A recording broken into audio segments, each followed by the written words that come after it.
कॅबिनेटचा agenda leak झालाय अशी चर्चा सुरू झालेली आहे आणि यावरून फडणवीसांनी कारवाईचा इशारा दिलाय। ठाकरे मुख्यमंत्री असतानाही अजेंडा लीक व्हायचा अशी राऊतांनी माहिती दिली आहे। तेव्हाचे फितूर आता फडणवीसांच्या मंत्रिमंडळात असल्याची टीका राऊतांकडून करण्यात आली आहे। नाव न घेता त्यांनी एकनाथ शिंदेंवर आरोप केल्याचं बोललं जातंय।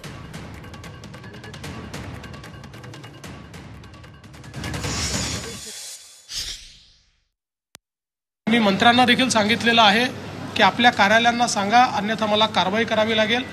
कॅबिनेटचा अजेंडा हा त्या ठिकाणी पूर्णपणे गुप्त असतो, त्याचीच शपथ आपण घेतलेली आहे। म्हणजे याच्यातनं काही लपवण्यासारखं काही नाही, पण जे नियम आहेत ते नियम आहेत। उद्धव ठाकरे माननीय मुख्यमंत्री असताना सुद्धा त्यांच्या बैठकीतून अशा प्रकारचा अजेंडा लीक होतो, प्रयत्न सुरू होता आणि तेच लोक आहेत त्यांच्या सरकारमध्ये आहेत।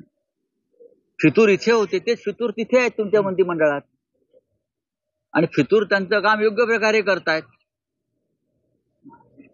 आधीच्या राज्यामध्ये सुद्धा ह्याच लोकांनी हेच उद्योग केले आणि आता सुद्धा फडणवीसांच्या सरकारमध्ये तेच फितूर सन्मानाची पदं घेऊन बसलेले आहेत आणि ती त्यांची भूमिका योग्य प्रकारे वठवतात।